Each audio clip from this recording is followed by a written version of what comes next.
Welcome to another episode of Tomes and Tunes. I'm your host, Arielle Silver. I am broadcasting from my little she shed in my Los Angeles backyard, and this is my show about books and songs. I have a guest songwriter on the show every week. I'm really excited this week to be hopping over to my native East Coast and talking with Genevieve, aka Jennifer Vitanza. She is a fabulous woman, a fabulous so many things. Multi-hyphenate is what I've heard it called out here in Los Angeles. She writes books. She is a songwriter and a performer. She is a photographer. She has had a lot of adventures around the world. And I'm really excited to bring her on to talk about this, whatever it is that she's reading. And we'll play some songs, all that stuff. Before we get to Jen, I want to just acknowledge the fact that this show has been going on for almost 2 years. I got to check the exact date, but the 2-year anniversary is coming up, and the reason I know that is because I started it right after the pandemic hit here in Los Angeles, just after quarantine started, right around the second week, I think. So, it's been quite a bizarre 2 years, right? And this show has been just this constant thing throughout it, in a way, sort of creating a map of what life looks like for songwriters as they have navigated the pandemic era, and all the other things that have come up over time. It's been interesting, and sometimes I look back on past shows and just kind of skip around, like the early show, the show from a year ago, the show from 6 months ago, and just, what were my guests thinking about? What were we talking about at the time? And how have things changed or stayed the same? So with that, I want to just say thank you for watching. If you are tuning in to the show live, say hi in the chat box. And let me bring Genevieve on right now. Ladies and gentlemen, Genevieve. With the voice of God. I love that. That was beautiful. Thank you, Neil Eckstein, back there in the background. I do feel like I'm on what is it? Oh gosh, what was his name? Howard Stern. Yeah. Hi. Yeah, I'm just like Howard Stern. Well, like totally. We're just so close. So we are right now. I'm in Los Angeles. You are in Massachusetts, and this is amazing technology. Of course, this is really how you and I started talking. We really got involved in each other's lives through the Folk Alliance conferences that were happening last year, and one day we were just like, let's get on a Zoom basically or something like that, because that's what we all do, and let's just pour a glass of wine and talk about booking, and and now here we are. Yeah, we realized that it's so funny because I lived in LA when you were there, although you were there at my tail end before. I feel like we definitely streams, crossed paths. Our jet streams passed, right? Right. And I definitely remember the name, but I was like, I never actually officially met her in person. I just knew the name, and she was playing there, and I was playing there, and never the twain shall meet. And then, lo and behold, pandemic. Ta-da! And Zoom. Ta-da! Bizarre. And here we are. Yeah. Wait, so you have had a lot of adventures, and I want to just hold up a visual for the video version of this and say it out loud that Santiago, True Tales of a Little Bug in a Big World.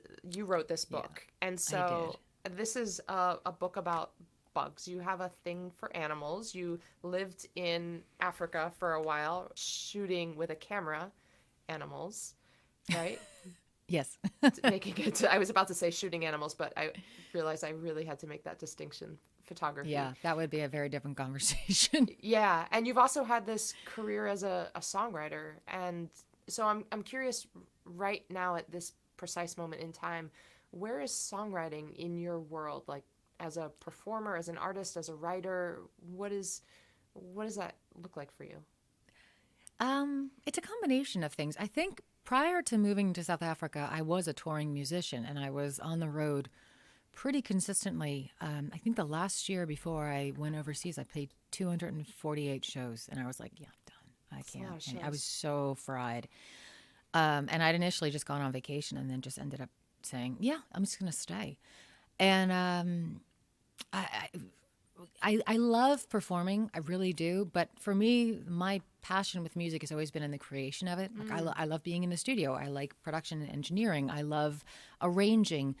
And so I kind of started studying things like film and TV licensing for, music stuff, because it was an opportunity to make a living doing this without having to schlep all of my stuff all over the country and hope that people showed up, especially during the pandemic, because you have no idea. And I would book shows. I mean, even recently in the last year, booked things and canceled and booked things and canceled. And I said, this is ridiculous.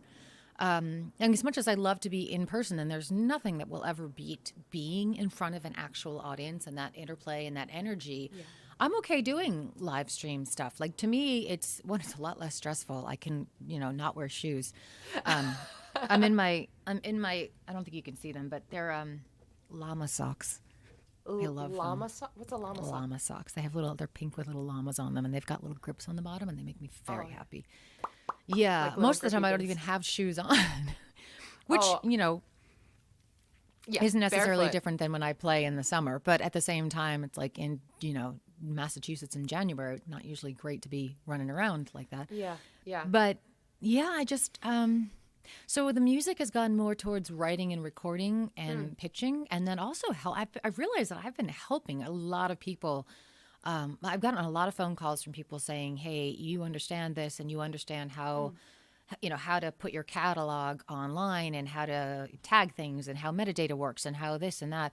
Can you help me with this, or can you help me with my YouTube channel? And so I've just kind of become this, Jane of all trades, assisting people with their musical needs for their, admin side of things, which is pretty funny because I'm ADHD. Like, to think that I'm organized is kind of laughable, but I've had to learn. Because I was doing all of my own stuff, and then having to juggle the book with the music, with the photography. It just meant really getting good at spreadsheets. And that's right. And I've seen some of your spreadsheets, so yes, you've seen some of mine. yeah. And you are organized. Yeah.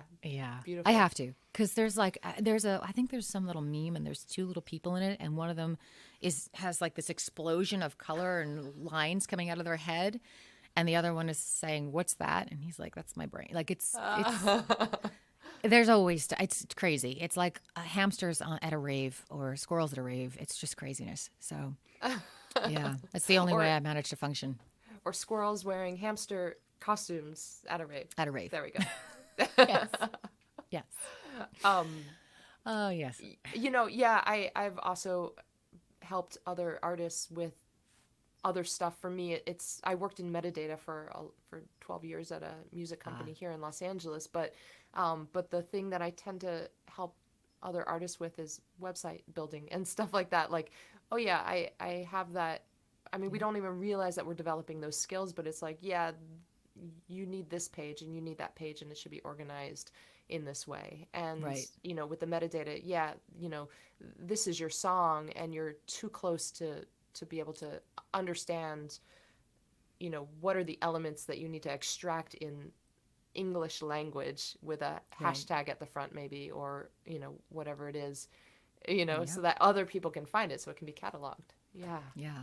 It is a skill, and it is funny, exactly what you said. We develop skills that we don't realize are actually marketable skills in so many other ways. Yeah. I mean, that's how I ended up doing what I was doing in South Africa. When I was a singer-songwriter in the States, they're like, how are you doing photography with animals on game reserves? I am very glad that you ventured into this transition, because I'm very curious about this myself. What's the connective tissue there? A lot of the same skill sets, really. I'm a visual and an audio. Like, I apparently, when I was a kid, was tested, and I learned visually and orally pretty much equally the same, which I guess is unusual. So I've really been always putting sounds to images but I always loved animals, like you said. And so I had a thing for photography and design. But I never really did much with it. It was more just for fun. And I was always a writer. I was always a storyteller and always a writer.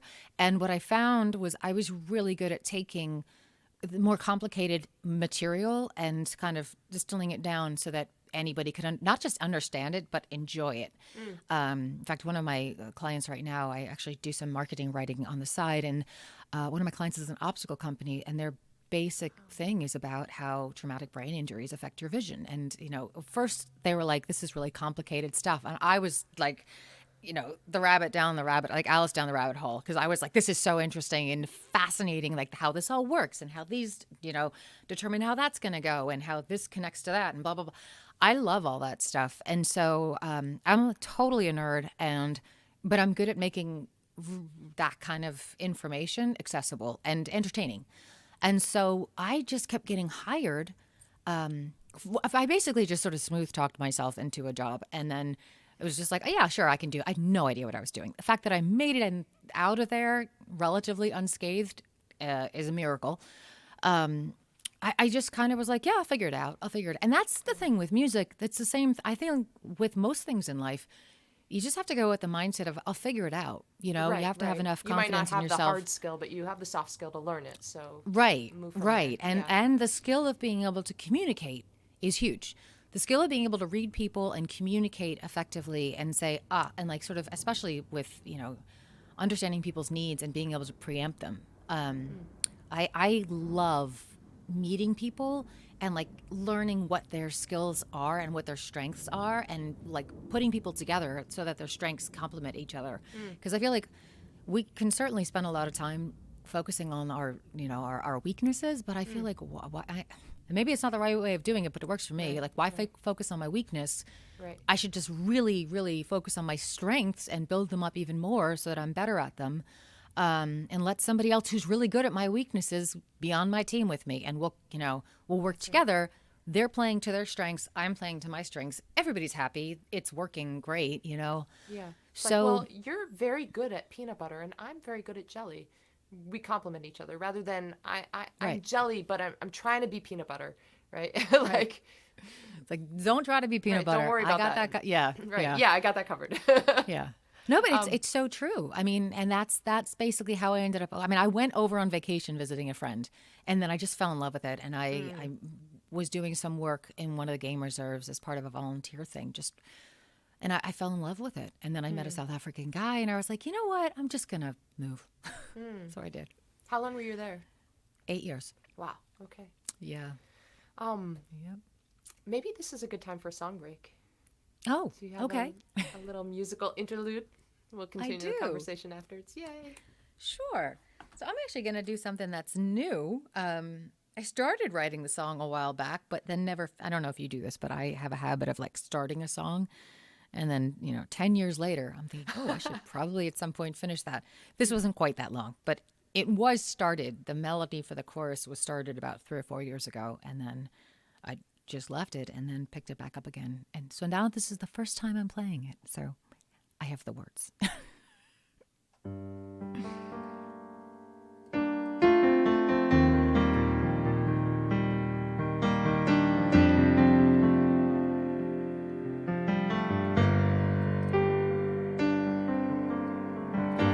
I had my demons to conquer, and yes, I know it wasn't fair that you were left behind to carry little crosses everywhere. We both know that I'm not perfect, and I'm no answer to your praise, but I'm hoping you can see past all the baggage in my head and hear me, 'cause I wouldn't give the air I breathe just to be with you. I wouldn't give these eyes to see standing next to you.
yours beating time with me. Can you feel it?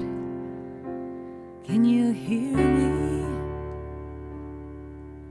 'Cause I wouldn't give the air I breathe just to be with you. I wouldn't give these eyes to see me standing next to you.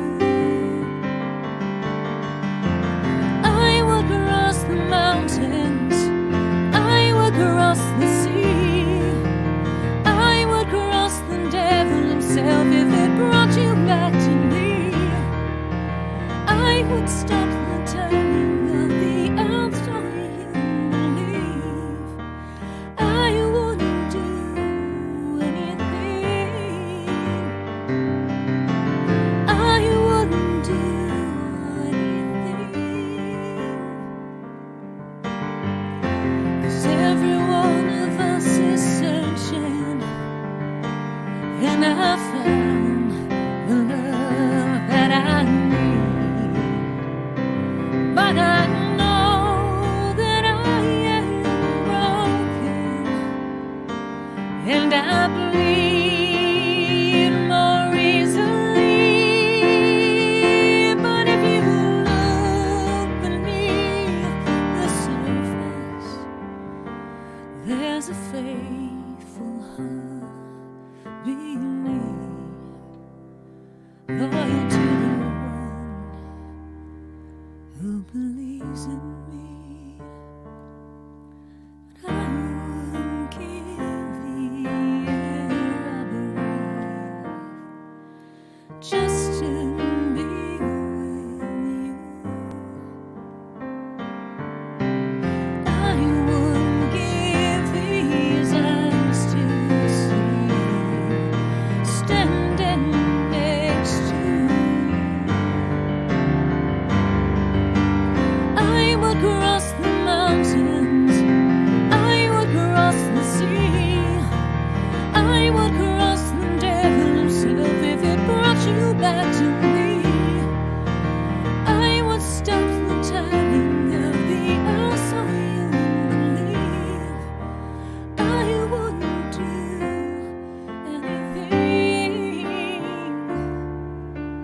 I wouldn't do anything.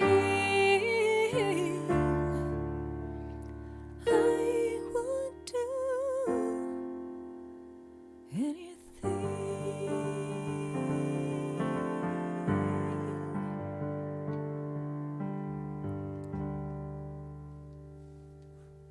So Right on. Beautiful. Thank you. Yeah.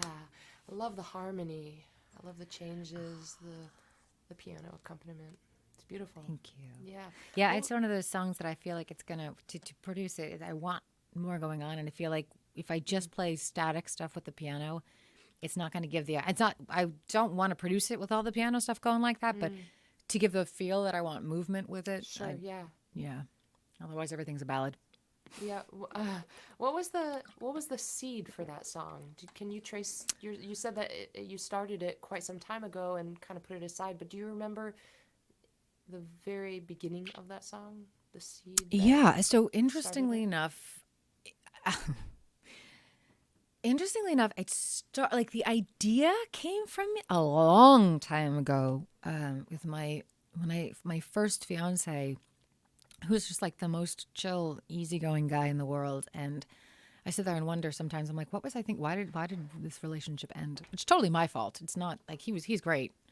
And unfortunately now he's married. So, but no, I'm actually very happy for him. She's apparently amazing. He's great. They're in Colorado somewhere now. But I remember struggling because when I was a teenager and through college, I battled with an eating disorder, and my boyfriend in college used to call it like the little monster. And so that whole I had my demons to conquer, which is the first line, was something that was kind of in my head the entire time. And what it sort of stemmed from was like meeting him and being like, this guy is just so great. And I'm, just a hot mess 24/7. and feeling like, but we're all deserving of love, right? We're all deserving of being seen, and we've what got a a lot radical of stuff notion going on. right there. I mean, yeah. But everybody has something to offer, and sometimes somebody might look on the surface a certain way, and then what's going on beneath might be something entirely different. And it's so easy to dismiss people for whatever reason, or she's this, so she can't possibly be that, or she can't is that, so she can't possibly be that. And I think there was a feeling because I was very different than my family, and God love them, they're awesome, but we're very different. I'm like the total creative black sheep. Not that they're not creative, but they're very much like lawyer, doctor, stockbroker, so much more straight, and not me. And so it was kind of that sense of feeling like I had something to offer, knowing that I had so much darkness that I was working through and trying to process and learning to understand. And that's really where it was just, I might look like a mess, or I might seem like a mess, but I got a whole lot of love that I want to give and can give. And it's just kind of feeling like that need to have the chance, Yeah. What is that the saying that grief is really all the love that we have no place to put? So that's kind of where it came from. It was I would give the air I breathe, just, which is pretty extensive and like excessive. But it was really just to get the point across. Like, I will go the extra mile. I will do whatever it takes, as long as you're meeting me, like you're doing the same. But I will do it. I want to. Yeah. But somebody has to, you have to find someone to do that with. Yeah. Otherwise, it's a whole lot of love that's just kind of like going nowhere. So, yeah. And I like the idea of, the mountains and the seas. It's so cliche, but then I would cross the devil himself if it brought you back to me. I had to listen to that line every time it came back. I was like, is she saying the devil? Yeah. I wanted to ask you about that, so I'm glad. Yeah. So the chorus is, I would give the air I breathe just to be with you. I would give these eyes to see me standing next to you, which in a weird way is like, that doesn't make sense. But in my mind, it does. I would cross the mountains. I would cross the sea. I would cross the devil himself if it brought you back to me. I would stop the turning of the earth so you'd believe I'd do anything. Yeah. Yeah. But it's like that whole, we're all kind of, you sort of, we all do. We all protect ourselves. Nobody wants to be vulnerable because that's the hardest state to be in, because then, it's like, your belly's exposed, and that's the most vulnerable part of you. Yeah. And so we spend our lives building up these walls to, keep the world out. And yet all we want is to take the world in. That's right. And so, you have a habit of not telling people how you feel. Not when people ask you how you're doing, instead of saying, well, like, this is really what's going on. It's like, no, I'm fine. Like, we don't deal. And a friend of mine was just talking the other day about how we have a habit of stepping in to try to fix things for people when they tell us they're struggling with something, as opposed to just being there with them. Right, just and holding it. Witnessing them and just saying, look. Exactly. That word witness is so important, right? Like, people, we all just want to be seen. And to be seen, there needs to be someone to witness that. Right. And we want, and nobody wants to feel uncomfortable. And as humans, it's our natural inclination to want to help and to want to fix and to not want to be, we don't want to be uncomfortable. And sitting with someone and knowing they're hurting and knowing there's nothing we can do to take that hurt away or fix it for them. But what we can do is be there. Even if it means just sitting silently next to them so they can just pour their heart out or whatever it is, not judging, and it's so hard because, again, like, your natural inclination is, how do I fix it for you? Yeah. And we're so keen on doing that we just kind of get ourselves sometimes involved in stuff when we just need to just step away and be there. So yeah, anyway, that's a very long description and explanation. Beautiful. Thank you. Yeah, thank you. You're a word person. I am too. Oh, right? yeah. Like, love words. And I have a feeling that you have been a reader since an early age. Am I right about that? Yeah. I started reading when I was 3.5. Yeah. I taught because I was at a Montessori school. My parents like, oh, she was so smart. I was like, I think I had a head start.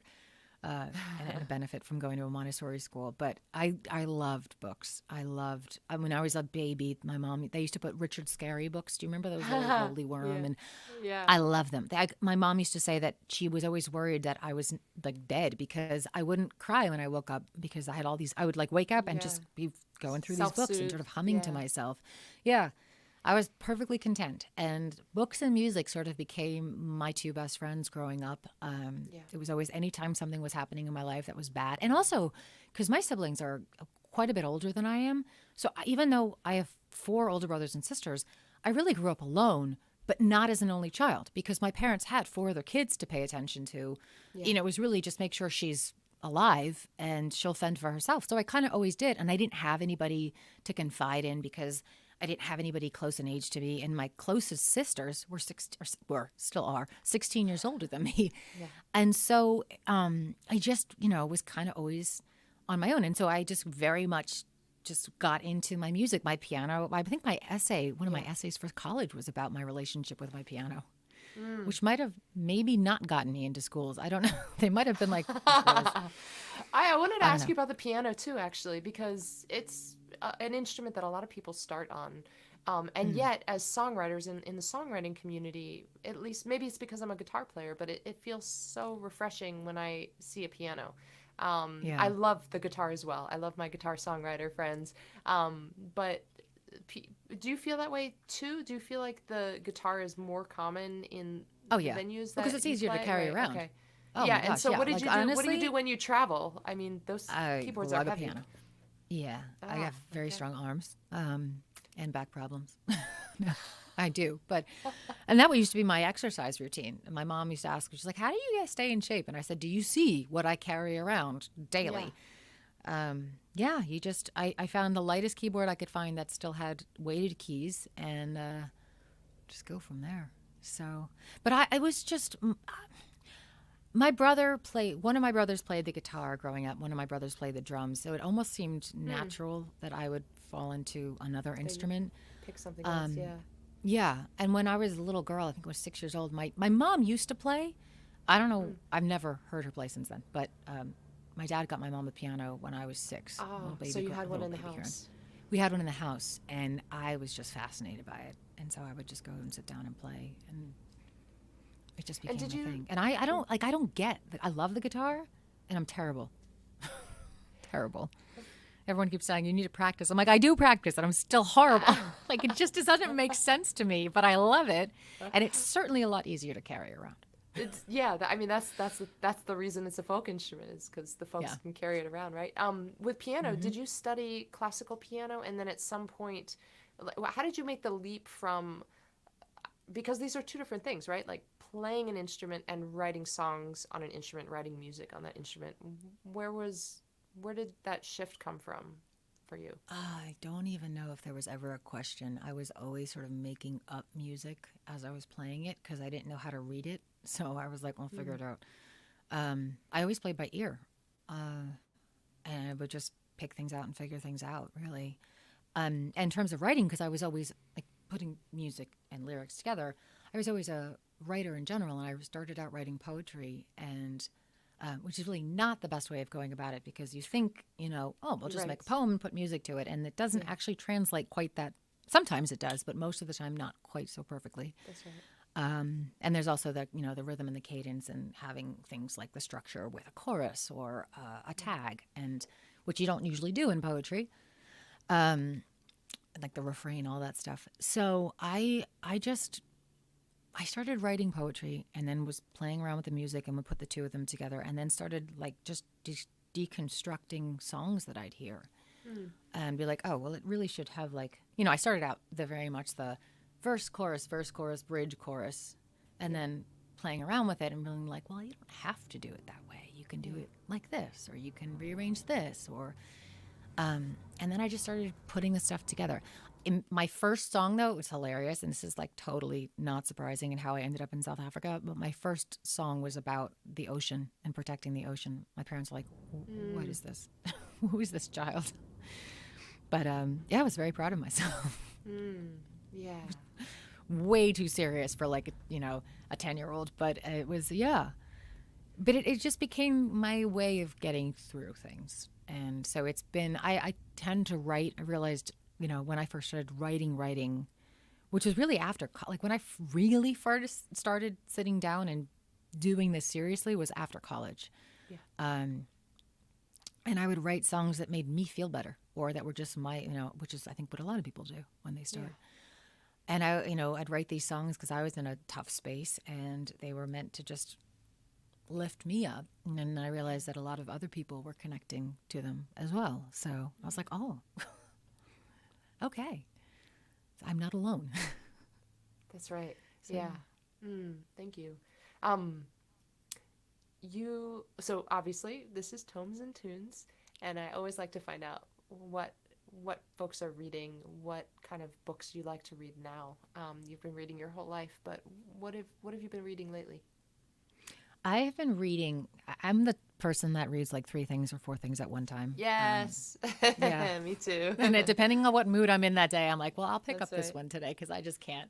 Like, that's too heavy. I need something like that. Or I need me some Brene Brown to make me feel better about life. And, but so I'm reading the book called Braiding Sweetgrass. I don't know if you can see it, but it's Robin Wall Kimmerer. I actually saw a talk she did last week or 2 weeks ago about this. Georgetown, I think it was, had a thing with her, and which is my alum. That's where I went to college, so that's the tie-in. Otherwise, I would never know what Georgetown's doing. But yeah, so she wrote this book, and so she has a Native American ancestry, and the whole concept behind it, the tag is Indigenous Wisdom, Scientific Knowledge, and the Teaching of Plants, which might not seem very exciting right off the bat. And I do realize that I'm a bit predisposed to this kind of stuff, but it's really beautifully written. I mean, it's very intricate, and it talks about her experience teaching biology and getting students to like understand for the first time the connection between all of us and the land that we're on, and how we as a society and globally are, doing so much damage, and how we've gotten so disconnected from the natural world, and yet we're so we tend to forget we need it. We rely on it. That's where our oxygen comes from. That's where our food comes from. We don't exist without it, and yet we're kind of treating it like a trash can. And so. And we keep building literal walls and figurative walls against it to keep ourselves separate. And it goes back through a lot of Native American traditions, and sort of looking at the scientific research and how that ties into a lot of the Native American traditions and sort of techniques with regards to agriculture and all that. And then sort of the value of being aware of what we're taking and making sure that we're giving back. Because we definitely live in a world right now that's all take. And we're not lack of recognition of the exchange. Yeah, there isn't an exchange. It's and there is an exchange of some sort, but is it a beneficial exchange, right? Right. Like I have this challenge all the time where I, as a photographer and as a musician, this equipment, my camera, all the stuff like my lenses, this and our phones, we're constantly pushing to get them better and better and better and better. And the reality is, who's that benefiting? It's benefiting us as a species, in theory, but actually it's not benefiting anyone, because let me tell you, a polar bear doesn't give a crap about what your lens is and how good the pixelation, how many megapixels you have. It doesn't care at all. What it does care is that it has a house, like a home, and there are fish to eat and seal. So all of this, when people used to ask about rhinos and why do I care about rhinos? And I said, well, people are poaching rhinos and habitat is disappearing. And the lithium and all the stuff that gets dug up to make those smartphones is where those animals live. And so we're getting rid of those animals and their habitat to make, room for more stuff for us. And it's benefiting nothing but our ego. It really is. I mean, and because as human beings, it's really not benefiting us because we're destroying everything around us that we need to survive. And so, yeah, it's hard because you run that. I'm like, I haven't gotten a new camera in 8 years, 9 years, because I'm like, I don't need to. Yes, I could get one that's better and faster and whatever, but I just feel like it's silly. Yeah. And there could be the argument of, well, you're not keeping up with everyone. And I'm like, okay, Right. I'm okay with that. To me, it's more important that I have air to breathe. I'm okay with how, like, we make things functionally obsolete, and that should really be illegal. Like, we should be forced to create stuff that lasts, and not in the sense that it lasts in a landfill. And also consumption, like, we buy so much stuff we don't need. We buy a lot of stuff wrapped in stuff that we don't need. Wrapped in stuff we don't. Right? Yeah. So it's like on top of. Yeah. I ordered something that I actually legitimately did need. And it was like some little tiny thing. And it came in a box like this big, filled with all this additional packing stuff. And I was like, are you serious? Yeah. Like, what is, it's just, we're so used to it that we don't even question it. And that's what I love about this book is it's, I'm already sort of predisposed to it because I work in the industry doing conservation stuff as well. And so I know a lot of this stuff already and already was, geared towards it. But this really hits home about a lot of things that I also, wasn't really thinking about. And as a reminder. And it's just beautifully written. She's a fantastic writer and a great storyteller. So, yeah. So that's my book. Braiding Sweetgrass. Love it. That's been on my list to read for some time, and I haven't had a guest talk about that book yet, so thank you. Oh, it is amazing, and it's you gotta get into it because it's a big book and there's a lot of stuff in it. Like, it's deep. Yeah. It's got meat. It's not a light read. Yeah. Mostly because it's got a lot of stuff in it that's just interesting and processing it, but also like you really want to stop and digest it and take it in think about it. So. Well, this book that I've been reading lately, Rebecca Solnit's Field Guide to Getting Lost, I've actually been I've brought it into the show many times now because it's a slim book, but that word digestion that you just mentioned, it's slim but it's dense, and I got to a point in the book very early on when just one of the ideas that she was talking about, she explores the idea of what it means to be lost, to be beyond what to be in unfamiliar territory, or to be in familiar territory that does not feel like the right place for you to be. And she kind of holds up the idea of lostness and exile and just spirals around it and through it and just tries to penetrate this idea, and I don't know, I think this was it was just on page 22 right at the beginning of the book back in December, I think it was, that I read this part, and I just had to put the book down and let that digestion happen for a few weeks before picking it back up and resuming course. So here she said, there are objects and people that disappear from your sight or knowledge or possession. You lose a bracelet, a friend, the key. You still know where you are. Everything is familiar except that there is one item less, one missing element. Or you get lost, in which case the world has become larger than your knowledge of it. Either way, there is a loss of control. Imagine yourself streaming through time, shedding gloves, umbrellas, wrenches, books, friends, homes, names. This is what the view looks like if you take a rear-facing seat on the train. Looking forward, you constantly acquire moments of arrival, moments of realization, moments of discovery. The wind blows your hair back and you're greeted by what you have never seen before. The material falls away in onrushing experience. It peels off like skin from a molting snake.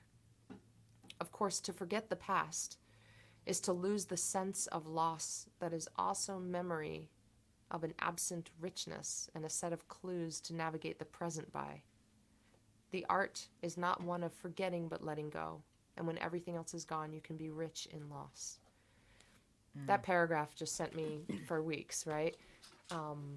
And I've been thinking a lot this year about the words that we use when we're trying to digest material. Like, I'm going to chew on that for a while. I'm going to ruminate.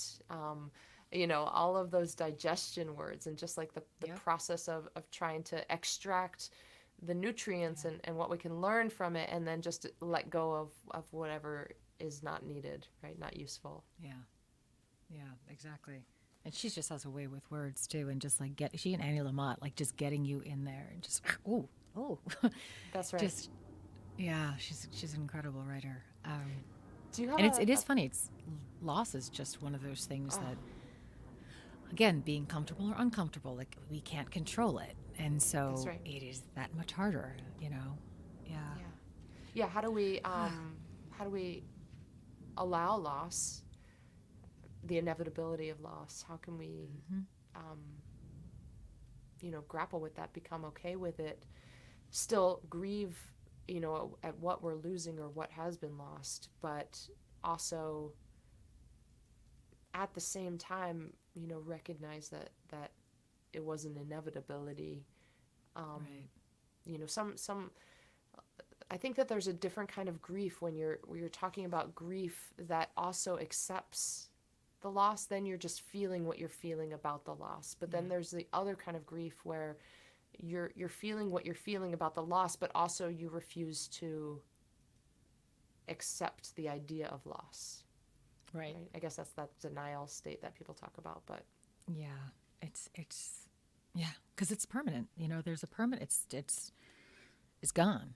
It's and then interestingly, the way she puts it at the beginning, where it's like, I don't know if you felt like this because you grew up on the East Coast, but you're in LA. Having lived in different places, there is a constant feeling of loss, but also gain, because I feel like I don't belong anywhere, but actually belong everywhere to some degree, because I lived in these places. So there's a part of me that gets left behind, and part of me that comes with it and grows and moves into a new place as a different person. I feel like I'm like shedding my skin as I move from place to place. So it's like a snake moving through, where that's the older version of me, and it's still me. But the essence, you're still carrying the essence of you, right? That's just the right. Yeah, I certainly have a deep relationship with the idea of loss and exile and what it means to belong, or what is home. Those are questions that I'm not exactly sure, but constantly exploring and trying to find the answer, because I am from the East Coast, but I was born in Florida. I lived from Florida to Boston. The first 3 decades of my life were spent up and down the East Coast in 8 different states. And so there is that question of, what is that, that essence that you were just talking about? Like, what is it that you carry? What is the through story of who I am and identity, versus, what are these other things that are shed? But sometimes those things that are shed are deeply, deeply important.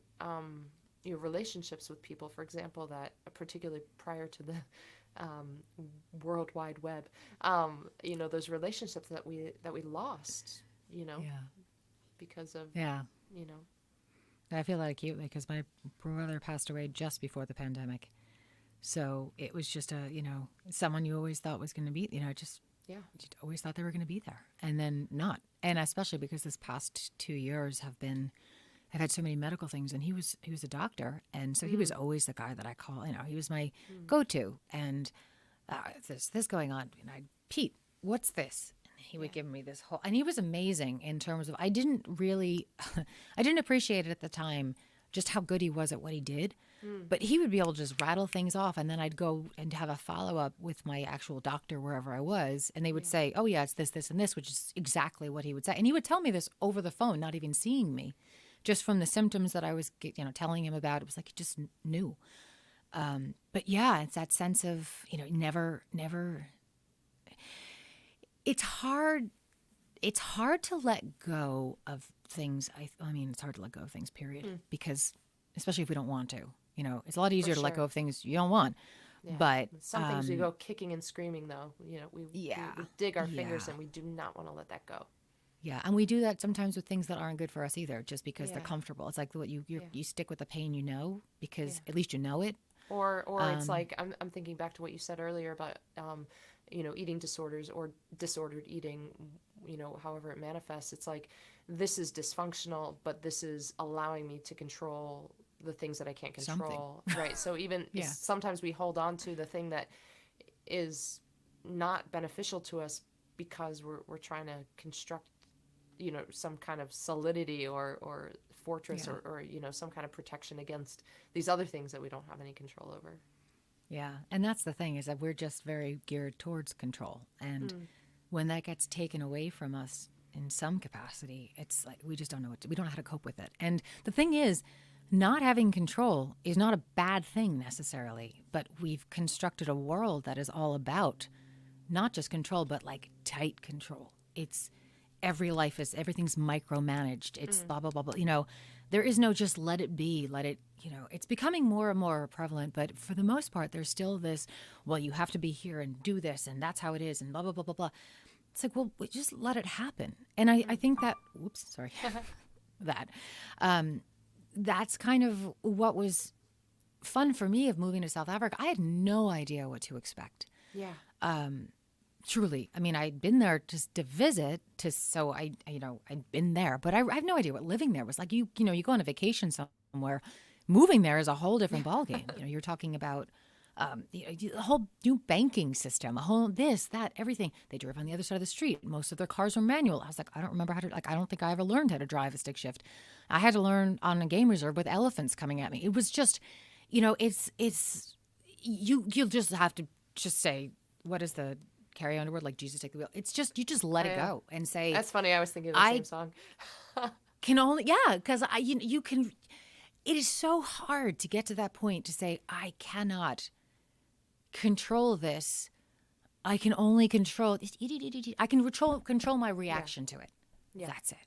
Yeah. So I had a friend say once that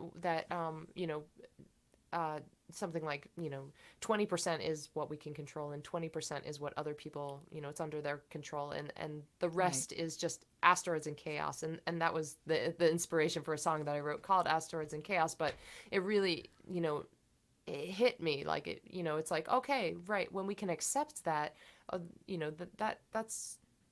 that changes things. It's powerful. We stop trying to control the 100%. We just hone in on what we're able to take care of, right? Right. And that's hard when we grow up in a world where the whole thing is control everything. Yeah, for sure. Make sure you've done this, make sure you have a backup plan, make sure you have a safety net, make sure blah blah blah blah blah. I understand it. I absolutely, and I'm not a parent, so I don't have kids, and I know with my parents, with us, they tried so hard to make sure that everything was safe. And then I was like, sorry.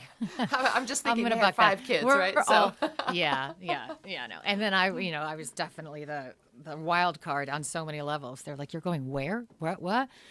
But it's safety is really what we're looking for, and safety comes from in our mind's control. But the thing is, sometimes you just have to, not sometimes, a lot of times, you just have to let it go. Well, I think we have these two. We have these totally. We have these two opposing sides of us. One is that we want safety and security and shelter, and just bubble wrap ourselves and sit on the couch and watch TV. And the other part of us really wants to go out there and discover and innovate and create something and learn. And right. I think that these two opposing forces are constantly at play. And some people lean more in one direction, some people lean more in the other direction, and other people just try to find the right time and the right place for each of them. At the end of the day, let's curl up on the couch and watch something, but maybe in the morning go out for some adventure or something. Yeah. Hey, it is. I think with everything it's a balance, right? Totally. So yeah, and we each find our own balance, whatever makes sense. Right. We try to anyway, right? So that we're not constantly walking the edge or about to tip over. So I heard a little note on your piano get hit a few minutes ago, and I thought, well, maybe the piano wants to be played. Will you play another song for us?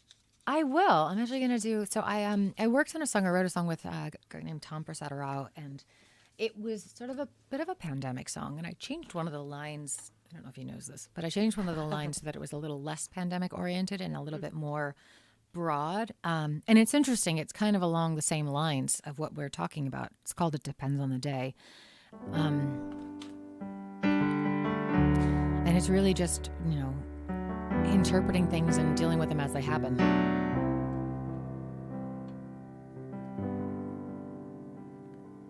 Nobody knows when the storm will be over.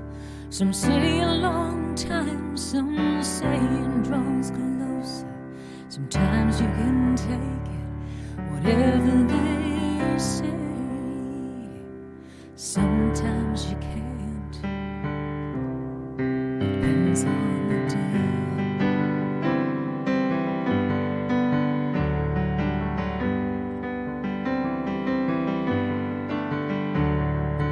Nobody knows what the world will look like, but we have the chance to make this a good life. Sometimes you suspect it's all flown away. Sometimes it returns. Depends on the day. Some days it's a sunrise and kaleidoscope eyes. Some days it's a drizzle, there's no end in sight. Sometimes you're just faking on a prayer and a wish, and a brave hallelujah escapes from your lips.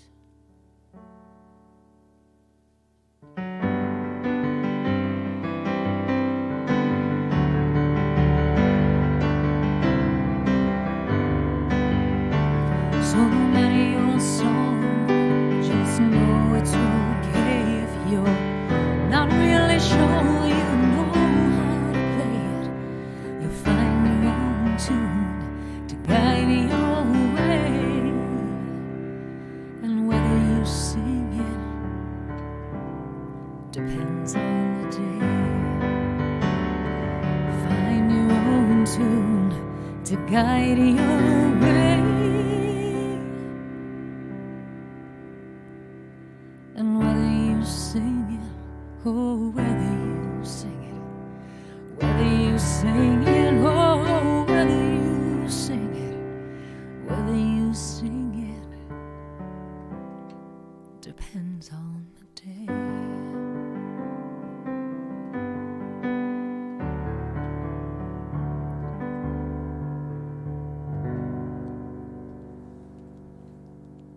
Seems like it was fitting for that conversation. Oh, yeah. Has that song been recorded and released? No, it is not. We'll get there. I have a long line of songs that I started recording before the pandemic, actually, with Neil.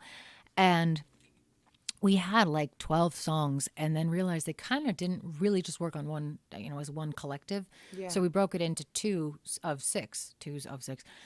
And we finished the first one, which I released in 2018, 19. I can't remember what it was, the fall of, I think it was 18, 19. I don't know. And we never finished the other, we recorded them, but we never finished the final mixes of the other ones because pandemic. So I've got to finish those but I love this song. I'd love to record it. So at some point.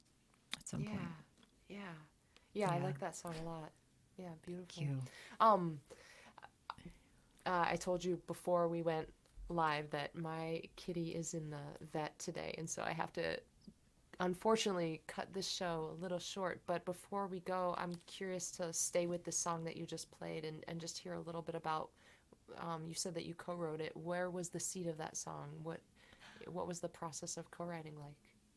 Oh, it was fun because we did this during the pandemic. So obviously we're in different, Tom is down in Maryland and I'm in Massachusetts, and the glory that is, the internet, we were able to just set up some times to write this. And the funny thing was, it came from a text that I sent him. It was just, he asked me, he's like, when are you available? And I said, well, it really depends on the day.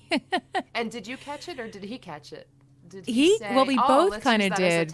He's like, that's such a great, and I was like, you're so right. And so we picked a day, and he sent me a Google Doc with some of the lyrics that he'd started with, and we went from there. And then I started playing some ideas for some music, and we just kind of fell into it. I realized that like Neil and I are actually, I really enjoyed writing with him as well because we just seem to work together pretty well. Some people it's harder to work with than others, and they test you, and that's actually a good thing in a lot of ways. Sometimes it can be horrible. I definitely wrote with someone before that I was just like, I can't, it was like pulling teeth, and no matter what you tried, it was, well, it has to be this way. It has to be that way. It has to be this way. But it has to be, but you can't write a song like that. But you can't. And I was like, okay, well, what do you want? And, but they just didn't want to write it. That was the thing. It was not about the song. It was simply, they didn't want to write. And they felt, I guess, intimidated by the situation. And it was, and I was like, all right, then we're not going to. I found out afterwards. They, sort of broke down afterwards and was like, yeah, sorry, I was just didn't feel comfortable. I was intimidated. Like it got into this whole crazy thing of, well, you're just difficult and blah, blah, blah. And I was like, what? Where? You've never worked with me on anything. Where is this even coming from? And by the way, I could give you a lot of names of people that I worked with, and that's probably not the word they're going to use. I'll stand by things if I care about it, definitely. But yeah, I love people bringing what they bring because I don't have it. I have what I have, and they have what they have. Yeah, and peanut butter and jelly. Yeah. Peanut butter and jelly. Yeah. Yep. So it was actually a really painless process with Tom. It was just, we had this, he said that name, well, I texted it, and he's like, let's use that. And then it was kind of taking what was going on in the world. And so, originally words were like, nobody knows what the world would look like. Will we ever go back to the past, to the good life? And I was like, I don't know, I like that, but at the same time, I feel like some of it makes it too timely, as opposed to, we have the chance to make this a good life. It's more general of each of us has a chance to make our own our own life, the best we can make it. So yeah. And no, like some days you think it's just all gone to shit, and other days you're like, no, I got this. And you kind of get back up on the horse, and depends on the day.